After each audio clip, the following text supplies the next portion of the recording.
నెలంతా పని చేసినాక జీతం ఇవ్వకుంటే ఎట్లుంటది? 4 రోజులు వెనక ముందైతే ఆగుతారు కానీ నెలల కమానం కిరాయి ఆపితే ఓనర్ ఊకుంటాడా? హోటల్లో బిర్రుగా బిర్యానీ తిన్నాక బిల్లు వారం తర్వాత కడతా అంటే రానిస్తారా? బండిలో ఫుల్ ట్యాంక్ పెట్రోల్ కొట్టించుకొని సప్పుడు కాకుండా వస్తామంటే బండి కదులుతుందా? చేసిన పనికి పక్కా పైసలు ఇవ్వాల్సిందే. అయితే ఇవ్వాల్సిన వాళ్ళు ఇచ్చుడు మరిస్తే ఇప్పుడు నొల్లు గిట్లా ఆసరైన ఇళ్లకు. సిరిసిల్ల నేతన్నలు కుషయ్య ముచ్చటుల్లో బతుకమ్మ చీరల బిల్లులొస్తున్నాయి. మళ్ళా 100 కోట్లు పంపింది సర్కార్.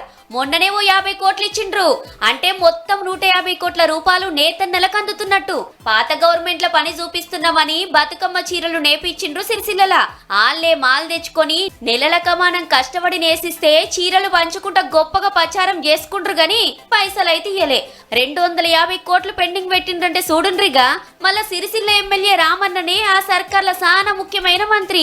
అయినా కూడా బిల్లులు రాలే. గమ్మతేందంటే ఈ బిల్లుల కోసం దీక్షలు చేస్తాం, ధర్నాలు చేస్తామని గప్పాలు కొట్టిండ్రు మొన్న. మీకెందుకు గంత రిస్క్? నేతన్నలకు ఎట్లా ఆసరగామల్లో మాకు తెలుసని 150 కోట్లు క్లియర్ చేసిండ్రన్నట్టు.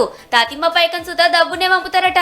అప్పుడు మాకు దరియకున్నా ఇప్పుడు ఇయ్యాలని మేము కొట్లాడతాం అన్నందుకే బిల్లులు శాంక్షన్ చేసిండ్రని సాటింపేసుకుంటున్నారేమో పో.